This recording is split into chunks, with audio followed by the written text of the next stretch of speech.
Welcome to the Kez Says podcast. I'm Kez. Join me for stories, songs, and memories. Hey there. Welcome to episode 2. We're going to talk about early musical influences. So let's start back in 1966. I'm living in Bonita, which is a rural area at this time of Chula Vista. It's out there in East County, Bonita, and lived on a little house in a hill. My parents rented it. There was this dirt road that we went down, and then there was a little place called Dick's gas station or something, and we would always giggle as kids about Dick's or something. I don't know. Just totally weird. The only thing I remember buying there was cinnamon-flavored toothpicks. It was something, affordable. And then, because we'd get pennies or nickel from our parents, and we don't buy penny things or 2-cent things for the most part that I can remember way back early. I think I'm going to do an episode on snacks and things from the 60s into the 70s. That's fun, going to the movie theaters and what the cost of things were and what you could get and what were classics and favorites. That would be fun. Do a survey and have people say, hey, I remember this, I like that, whatever. But anyway, we're back at 1966 at this house in Bonita. And I remember Christmas time, probably second grade, and looking at albums that my mom was spinning on their stereo. They had a stereo console, which I don't remember picturing it in my mind at that house in Bonita. But when we moved up to Ramona the next year, it's oh yeah, that thing's glued into my head because it was such a great thing when you started listening to music to have this big tube, wood, beautiful console that had all this nice music that it could come out of it via AM, FM, and the turntable. But going back to then, looking at the Christmas albums, I remember that was my first memory I have of checking out, media of music, and that was a Perry Como maybe, and it had, picture of little boys, choir guys singing. It was definitely a staged picture because the Christmas tree didn't even look real. It looked like an artificial Christmas tree. And, it was from the 60s, and the kids were wearing earmuffs and beanies and trying to look all wintry. But, I remember that's pretty vivid. And then moving on to the next year, 67, I go, well, what's the next musical thing I remember? Early musical influences was sitting in the backseat of the car with my sister. I think we had a Bel Air Chevrolet station wagon. And the song on the radio that somehow I remember singing to was, Hello, I love you, won't you tell me your name? It was a Doors song. Wow, what a fun thing, a fun memory, the joy of me and my sister laughing and having fun singing along with that, and my parents up front. The only other song I can kind of remember on the radio that stuck with me was Roger Miller's King of the Road.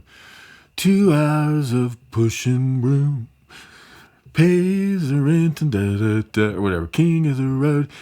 Remember that one? That was a pretty fun one. I've since, of course, added that song to my playlist nowadays. I've really worked hard at searching for songs in my memories of one-hit wonders and, just discovering ones all the time I forgot about. But that was an early musical influence, singing that song. It was the first time I ever remember actually, it must have sunk with me and I could remember the lyrics and sing along. And then a year later, when we moved up to Ramona in the summer of 67, my neighbor was Mickey Nilsson, and his family owned the Ramona Body Shop.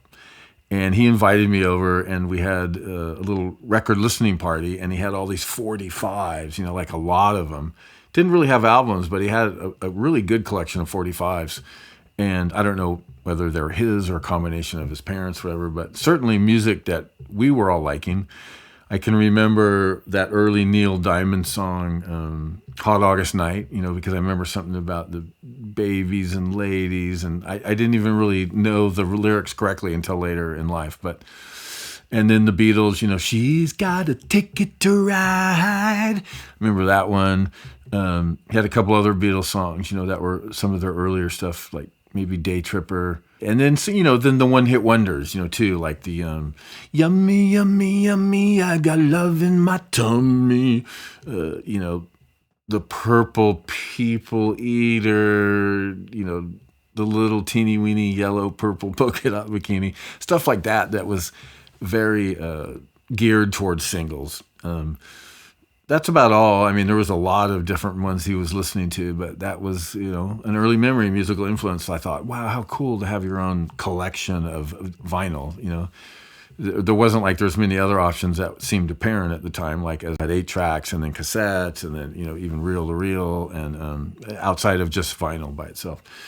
So that same year, obviously later on, I'm remembering the console I spoke about earlier in the living room at 345 F Street, and the music that my parents would be listening to that I started paying attention to. So my mom had this floor-to-ceiling record pole, that had a spring loaded, and you stuck it in place, and it had these 3 little like welded wire basket, and then you could undo the set screw and then move them so they had different angles. And I could always remember, walking around the living room and what I would see. And in my mind, I'm seeing Peter, Paul, and Mary was one that was always on one of them. My dad's would come up every once in a while. On the first episode, like we talked about him having a banjo and liking Nitty Gritty Dirt Band and Mr. Bojangles. That was cool. Meaning I like that song. That was one that I crossed over and go, yeah, that's a cool song. And then my mom, I'm thinking there was like Roger Whittaker, The Sea or something. I think she had an album where someone's like reciting poetry and there's the music of the waves in the background. I don't know. But definitely there were some other ones, her tastes were like Engelbert Humperdinck and Wayne Newton and Tom Jones and like I said, Roger Whittaker. There were some other ones I'm trying to remember, but I remember when she played those, she might even had an Elvis Presley or something, but definitely kind of folk music. And then those guys, like I don't even know what you'd call them, like the Las Vegas crooner crowd or something. Do you know my friend, the sea? He watches everything we do. You rolling over in your beach bank sleep. Me chasing seagulls down the dunes. You, your skirts held high, wading in the water. The lovers. But the one that I really liked that she played that stuck with me was Neil Diamond. She really got into Neil Diamond, and started... she had a lot of albums, like almost all of his albums. The only one I didn't like or understand was Jonathan Livingston Seagull. It was just the same thing. It was kind of poetry or something. But man, the Hot August Night Live album, and then, Stone and Song Sung Blue and, Sweet Caroline, all the ones that everybody knows. Plus, as you listen to all the albums, there was really, what stuck with me was the pop songwriting. And I hadn't remembered at the time, but other songs that he wrote earlier in his career when he first started, before he kind of got more of a popular as a solo artist, he had written, some Monkey songs and some other ones, that was cool. Like he knew how to do it. And so I think that's why I liked him, is I really... was attracted to the pop hook sounds of certain songs. That's why good songs were good songs. So that was definitely an influence, the early Neil Diamond stuff, or not even earlier as it went on, and then listening to the records there. So I got a clock radio about 1969, 1970 for either birthday or Christmas. And I remember that was like, whoa, dude, I can have music in my room. And so I put it by my bed. I remember it was kind of like this square, oblong, like a little a loaf of bread size. And it had, the typical mechanical dial. And it had all the buttons in the back where you could have the alarm go off and actually turn on the radio in morning, which I did every morning to get ready for school. I would have, that's my alarm, was KCBQ. Had that tuned in, and then it was like a light green, I remember. I can totally picture it because, I used that thing like for years, it seemed like. But, when you're young, a year is a long time. Like, you can remember summer came, this was back when summers were like a full 3 months. You'd get out at halfway through June, and then you'd go back halfway through September. And that just seemed like a lifetime, the memories we had doing stuff in the summertime, up in Ramona, just like, oh yeah. All of a sudden I had to go back to school. Like, I don't know if I was ever really excited. Sometimes it was kind of fun because you got to go out and get new school supplies. Like I can remember in the 60s, Peter Max became a popular artist, and so I remember getting a Peter Max notebook and that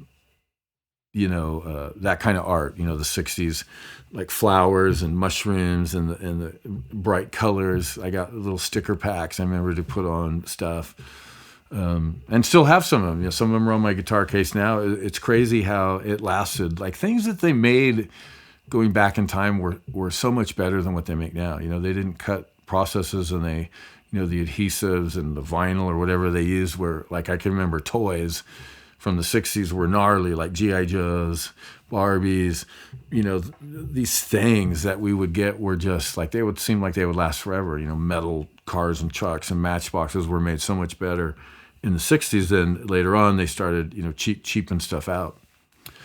But we're not here to talk about that, are we? We're going with early musical influences. So at Clock Radio, was my first, mind-expanding experience where I got to hear a lot of music every night, going to bed with the radio, waking up with the radio.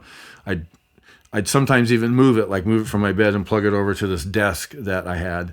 And then I would listen to music while I was drawing on these little tablets or whatever, learning how to draw. I got into that. And I wrote poetry as well in my own way. There's some funny ones I'll probably share later on. Like I probably got 3 not books, but, like note pads or whatever, things you would take to school full of poetry. And I actually wrote one song because these were all when I was living in Ramona. And so I had a lot of memories of getting spurred on to write a song about something that from an event that happened or a person or, a lot of stuff was coming out of the music I was listening to and just kind of imagining, I want to write a song like that, but I didn't know how to write songs yet. So I would just kind of picture a visual, like when I would watch science fiction or movies, as a kid, you had that as a reference point, like, oh yeah, I could see spacemen or aliens or monsters or whatever it was, and then think about weird things to write poems about. And more fantasy, definitely, not reality, like, oh, roses are red, violets are blue, you're just so beautiful and I love you. Nothing like that. But really trippy ones one day. So the musical side of it from the Clock Radio was, man, I just learned a lot of stuff. I remember really the Beatles coming on to me strong because they were playing a lot back then from the latter releases of the albums with like Hey Jude and Let It Be and, more of their end stuff. Still they were rotating in some of the older stuff like I talked about with the 45s. The She's Got a Ticket to Ride, Day Tripper. Yeah, I can remember those songs pretty well. And then even some Sgt. Pepper stuff like and from the, what was the other album? The Strawberry Fields Forever. Yeah, that Magical Mystery Tour. Good influences from back in the day. And there was the Rolling Stones, had a lot of early songs back then. And the one-hit wonders, there's definitely early songs by The Who. I had mentioned before, Deep Purple, supergroups, Grand Funk. But mostly, interestingly enough, English groups. I remembered, I didn't know that at the time, but when you look back at it and what was influencing me and what albums I first started buying when I got my record player, a lot of them were English bands. So moving from the Clock Radio and having that for a couple times, then it's hard to remember which came first, but I got another radio that had an FM band on it, which was, whoa, a whole nother style of music that you could tune into. So it was a little black, I don't even know what size it was, but it was pretty small, about like that. And it had a handle and it had an antenna and you would put batteries in it. And you could also put an earbud in it. But I used to put that on the handlebars of my bike. So I, around the same time for the Christmas of, one of those years, like 69 or something, 70, I got a Huffy bike, because it was cheaper than the Schwinn's of the day. But it had the banana seat and the sissy bar, and it was orange. and you know, it had the handlebars that went up like that. And so I would put my radio, the handle on it. And then I was, you know, already knew about KCBQ, so I was tuning into some FM stations like then it still was KGB, KPRI were the two main ones that had the strongest signal we would get up in Ramona. And I can remember being at the empty lot right next to the Turkey Inn. The Turkey Inn was always there. You know, I didn't really think about it until later. I realized, oh yeah, Ramona used to be the turkey capital of the world, and you know, the whole thing that comes out of that. But I was in the empty lot where later on they built a U-totem, but at the time it was just empty. You know, and I would ride down to Collier Park and then come up that street. And I remember just stopping in that dirt lot because I would always go there and kind of do some circles or mess around. And Black Dog came on by Led Zeppelin, and I'm all, oh my gosh, that is such a killer song. And you know, Zeppelin at the time was still, I'm still learning about Led Zeppelin. You know, they had a couple songs, and that Led Zeppelin 4 was definitely, you know, coming out in 1972, was hearing a lot of that, the Stairway to Heaven. And then when I heard Black Dog, you know, Stairway to Heaven was the ballad, and it was okay, but I really was attracted to songs that had guitar tone. I never knew that until I started thinking about, well, what are the songs that influenced me early on that made me want to go buy albums? So not only did I have that radio, which therefore now I'm hearing AM, and now I'm getting exposed to FM. I got a record player, probably, I thought it was in 1971 for my birthday in 1972, which would have been when I turned 12. Because I'm sure that I got it before my parents divorced, but I go, man, how soon after could it have been? But I checked the albums I got. I got these first two albums and the record player for my birthday, and they do have 1972 release dates. So I'm thinking maybe it wasn't 1971 and it was 72. But anyway, this little record player was like this orange, looked like a waffle maker, right? It had a little handle, and then you pulled open the thing, and it just had a, you know, little disc. There was no dropping records. You just play one at a time. And I got the two albums that I got from my first things are right here. My mom gave me this one, the Brass Menagerie, Enoch Light and the Light Orchestra. Even though it says 1973, I checked on the date, and it's copyright 1972. So they were just using that as part of their title.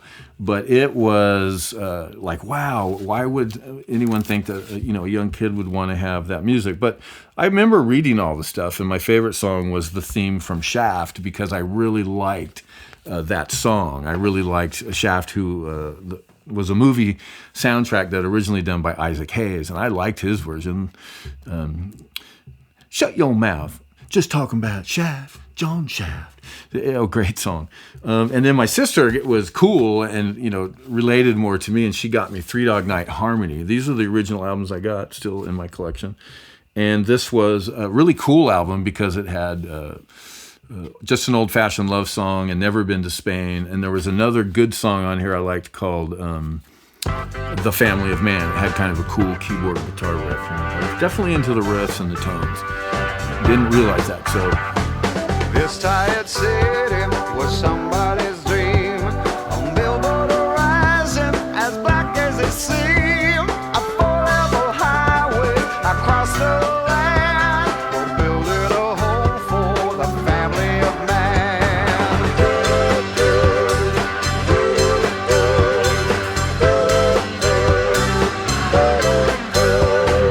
Fast forward a little bit, a few months after I got the record player, our family used to always drive down to Kearney Mesa area. My dad worked at General Dynamics Convair all the way down across from the airport. Down there, he was a missile inspector. But, you know, he had access to the Convair, was a secondary office building and a bunch of property they owned right there in Kearney Mesa off of Claremont Mesa Drive. And so... it was called Missile Park, and they had a missile there, and they had this train that went all the way around, and it was a really cool place. You know, as if you were a family member, it was kind of one of those early models for, yeah, you know, you work for the company, and then we got all this cool stuff you can come do. So on the weekends, they became rock hounds and used to go out to the desert, and with us, you know, the kids, my sister and me, and we would, you know, spend time out in the desert. They'd find rocks, do geodes, different kinds of things that they would make bolo ties and belt buckles. And they had this rock shop that Convair paid for it, and so they would go in there and cut rocks or tumble rocks and do all that stuff, making the stuff. And then me and my sister would be they'd have a lounge, while they were in there. There was a couple times I watched them do something, but it just would get boring. So we would go to the lounge, and they would have a TV built into the wall, and we would watch these like Saturday afternoon science fiction movies and stuff. But anyway, those memories, getting back to why that was part of the music, was when we drove down there one time, I think right after I'd gotten the record player, I said, I want to go get a record. Now I own a record player. I want to buy a record. So we went to some record store. I don't know if it was at the Claremont that had a little center down there, down the road, or I was thinking it was more like in the early days of their developing Mira Mesa area, but don't have a clear memory. I just remember being in this record shop and looking for music that I knew. And I knew the one song, Jethro Tull, Living in the Past. And so I go, yeah, I'm going to get that one because I like that song. And it was a 45. And at that time, they were probably selling for 75 cents, $1 or something. As a single, popular singles like, the top Billboard 100 or something. And then my dad's all, dude, they got a bargain bin over here and you can get a full album for the same price, And then I'm all, I don't really know any of those guys. I hadn't really learned a lot of music yet or how to recognize whatever was in the bargain bin. So I go, I'm just going to get the 45. And then that was my only 45 I ever purchased. Still have it. I don't have it to show you now because it's in a box somewhere. But I had recently just went through the old stuff and I had packed that away to say, oh yeah, it was kind of sitting out somewhere in my garage with my record collection and I wanted to protect it. So I put it in a bag and sealed it and all that. But yeah, Jethro Tull, Living in the Past, and then never bought another one because I realized that once you're at home and you're playing, it's like, well, how many times am I going to listen to that? Where, I got these albums and I go, oh, I could listen to, like 10 songs or whatever it was that was on it. So now that I've got that going, I got a record player and I got the 45. And I go, man, I'm hungry for more music because I got the radio and the radio's feeding me songs that I want to go, well, let me go get the album and find out what other songs by the artist are on there, So there comes in Valley Center Appliance, the store. Or no, it was Valley Appliance. Yeah, I don't know. I'm just so used to living up here in Palma by Valley Center. But it was Valley Appliance. And it was Stevenson's family, and there was John, the long-haired hippie guy, and there was his brother Richard, who had shorter blondish hair, and then their dad, I can't remember his name. I think he was John too, and he had a crew cut, looked kind of pretty conservative, but they were all really cool.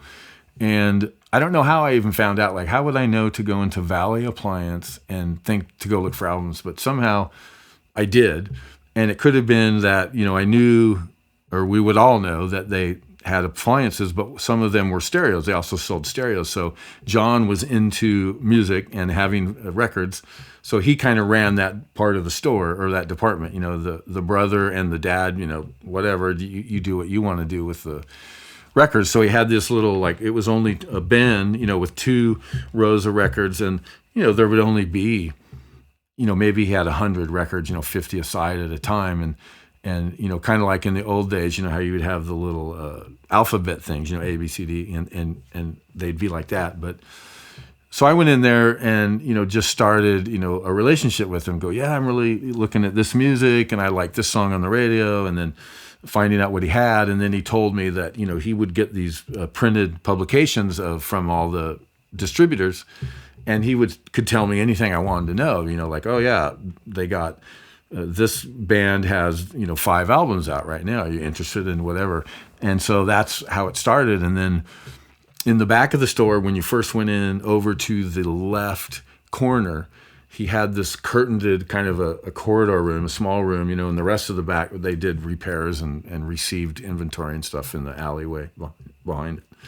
But he had his private record collection and a stereo set in there.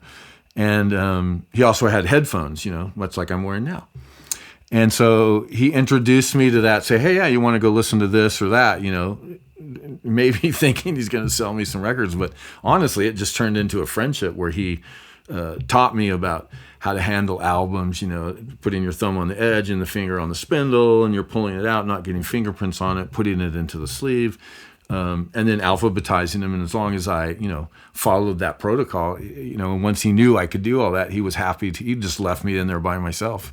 Said, and anytime I came up there, I spent hours, just listening to music back there and discovering all these bands that, some of them you already knew from the radio, but there was also weird albums that, with songs that you never heard on the radio. Not that they were weird, but meaning that you got exposed to the other songs that you didn't hear on the radio. So, man, there was just a lot. So from the paper route I would get money, when you go out and collect, they would give you a check. And then I'd have to give those to my dad, and then he would deposit them in the bank and do whatever. But they would always be giving me tips, like, oh, here's a quarter, here's 50 cents. And then at Christmas time, it was like, bang, you got lots, you got dollars and stuff. And, an album for brand new, even then, was like $325, $350. So it didn't take long for me to collect enough money to get a few albums. Every month was the collection time, So every month, starting in probably 1972, 73, 74, 75, I was buying albums all the way up through those years. I was living in Ramona as a teenager. A few times, I went away when my parents went through their divorce, and I got imported back to my dad's parents' house in Missouri. Went to Raymore Peculiar for like 3 quarters or some semester and a half, however that we were calculating the school year. And then came back, that summer, and then went back to Ramona High for my sophomore year in 74, 75. But I started buying albums before then when I had the record player. And so I remember when I went back to Missouri, I had, a little stack of albums. Must have been, might have had 30, 40 albums that, I had been buying through Valley Appliance. And I can remember through John's collection, finding out about Uriah Heep. I got Demons and Wizards, The Magician's Birthday. Of course, Pink Floyd, Dark Side of the Moon. I remember buying one that was kind of an experimental album. It was like a double album, and I just came back so disappointed, going, dude, it's nothing like Dark Side of the Moon. It didn't have any good songs, and he reluctantly took it back. So I was happy that he did that, but he said, oh, you already opened it and you did whatever. He probably just added it to his record collection. But I think, because I was thinking I would have listened to it if he had it, but I was just going, oh, I really like this Pink Floyd. I remember Metal, and one of these days I'm going to cut you up into little pieces. And a couple of the other ones that were, early on, basically Dark Side of the Moon was the brilliant release that attracted you to Pink Floyd. With Alan Parsons, in the producer's or engineer seat, he really added a lot of neat things. But some of the songs that came on the radio that I was attracted to, I can remember, like I did with Black Dog, where I was when I heard it. So riding, when we went from junior high to high school, the interesting thing that happened in my class or that year was when we were coming out of 6th grade, headed into 7th grade, it was the same year they moved all of the high school kids out of that location into the new high school out at Hanson Lane.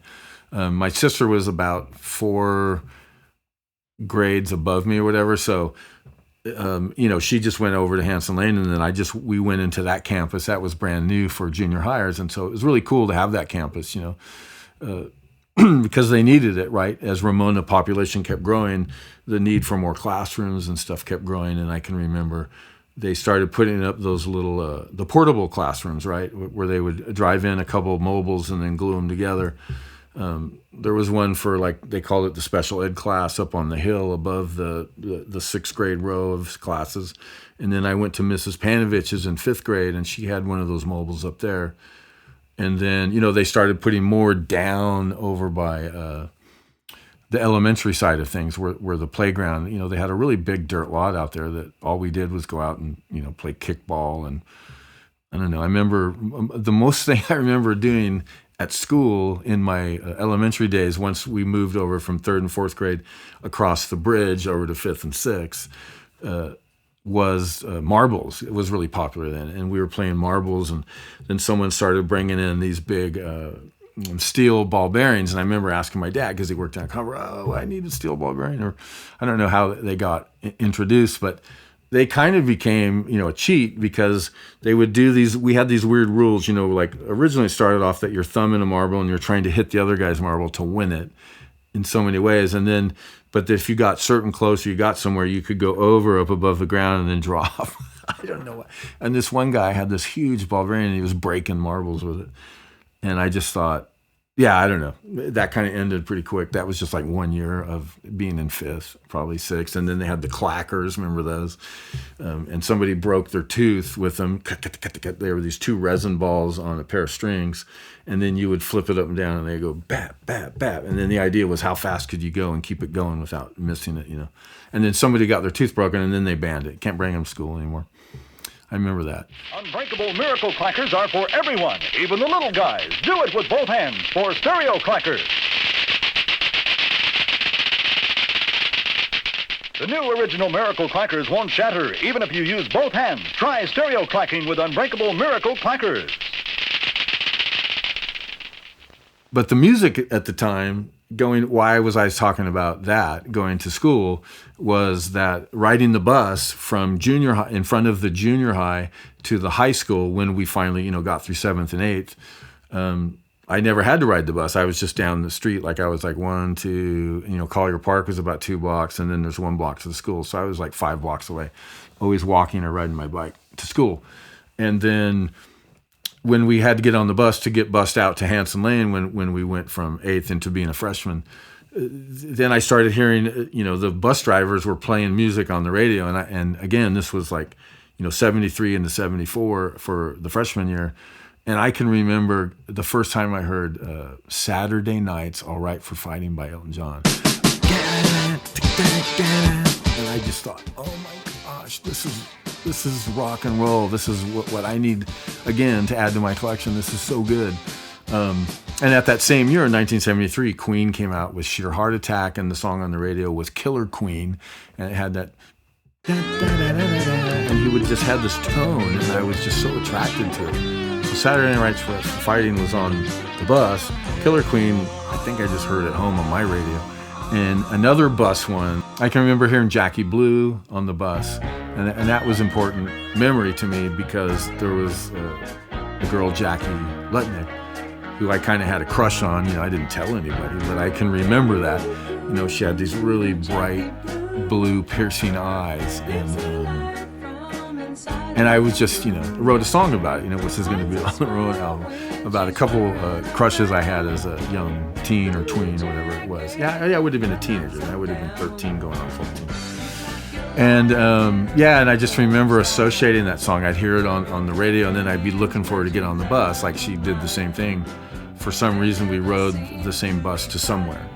I don't remember why, because all I did was rode the bus back to the junior high to get off and walk home. I don't know where Jackie lived or anything or why there, but I just remember crushing on her a little bit and remembering that song, associating it with her, like, ooh, Jackie Blue. And because she has Jackie and she had these blue eyes. Anyway, it's an interesting little side story to get lost on. So musical influences, there you go. Ozark Mountain Daredevils, Jackie Blue. And then I found out later it was written about a guy. And I was thinking, about a girl. But the Saturday Night Right for Fighting, so that first quarter I went to Ramona, then I got shipped out to my grandparents in Raymore Peculiar, and I took my record player and my records with me. And the reason I forgot to finish that story was that I also bought albums out there. So in that period of hearing Saturday Night Right's All Right for Fighting, I would have left in the fall. I think we drove back in October, and then my birthday was in November. And so when I was there, my sister sent me out a birthday gift of Elton John's Goodbye Yellow Brick Road, which was a double album, all kinds of stuff, and huge influence. I just loved so many of those songs. And Davy Johnstone's guitar part, he had that real interesting tone and rhythmic way that he would write some of his rhythms. And that Saturday Night Right is All Right for Fighting was one of them, where it really stood out as a rock anthem. other things was I would get money. Yeah, like obviously my birthday there, I probably got $5 from my dad, $5 from my mom or something. And so wow, $10, I could go out and buy like 4 or 5 albums. So my grandparents would drive into Lee's Summit, Missouri, and there was a Kmart that they went to, and the Kmart had albums, and I'm all, yeah. So I go over to the albums, and I remember Led Zeppelin, Houses of the Holy came out, and I bought that. I got Alice Cooper, Killer, as just an older album. I had gotten into Alice. I think I got Love It to Death as well. And then there was the Bargain Bin, which I got, and I got Soundtrack to Homer. It was a 1969 movie that had Led Zeppelin, Loving Spoonful, Canned Heat, Buffalo Springfield, a bunch of songs that were more, not necessarily something I buy an album of, but now I got this album with all these artists that I had heard their singles in different places. Was cool, a cool find. And then I got Venus, the song Venus, from a band called Shocking Blue. She's got it. Yeah, baby, she's got it. So that was a song I knew on the radio, but man, when I got that album, I liked all of the songs. That whole album was really good. I can't recall the name of it. I've actually looked for it on in streaming services and stuff. And the album I have is it's not in print, or you can't find it anywhere. All the songs, you can only find it on like greatest hits. And that happened with a lot. It happens with a lot of albums now with streaming services and what was released originally because of contractual arrangements. Like, oh yeah, well, you were under this contract when you wrote it, and then this album, when it got successful, was more money might have been put in from another record company to distribute it to achieve, the hit. And so they owned that or something. And I don't know why, but there's just certain old records I have where, I can't find them on streaming services because they just aren't released. They aren't out available for public consumption via streaming services. If you can find, like I've got vinyl and cassettes of a few of them that I just go, man, I just can't, the record companies or whoever owns it isn't letting it out. But going back then, 1973, I'm in Missouri and I'm buying, and it turned in 1974, and I'm buying these records. And, I have all of them. Still here. I was just going, man, those were great. The Zeppelin. Oh, yeah, and I got Deep Purple in Rock, which was kind of an earlier album. I already had, Machine Head and Who Do We Think We Are from Ramona, Valley Appliance. And I just remember buying those albums and just thinking, wow, that was so good. And then I had my transistor radio with me too that had the earbud.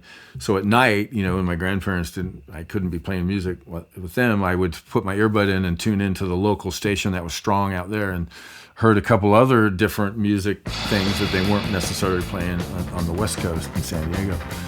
And one of them was Ted Nugent and the Amboy Dukes. And I remember just going, wow, what a great song. It was like kind of like almost psychedelic jam or something. But anyway, then the next year, I think in 74, 75, Ted Nugent went solo and released his first, had that first hit, Stranglehold, FM there. I got that album and started buying a couple other Ted Nugents, the Cat Scratch Fever, the Free for All. I think I got the first 3 before I stopped buying them. I think he came out with Gonzo Live or Intensities or something. Anyway, Wham Bam, Sweet Pink Tang, songs like that. I just, I go, it's just started getting old for me, and my tastes were changing. So that's kind of the interesting thing about your musical influences is that it's one thing and then you evolve into something else. So in the 70s, I got a really wide selection, with John Stevenson's influence. It was like, wow, I was getting access to all these albums, to listen to, as well as, going into my sophomore year when I came back from the Missouri trip, I started up a friendship with Stan Cody.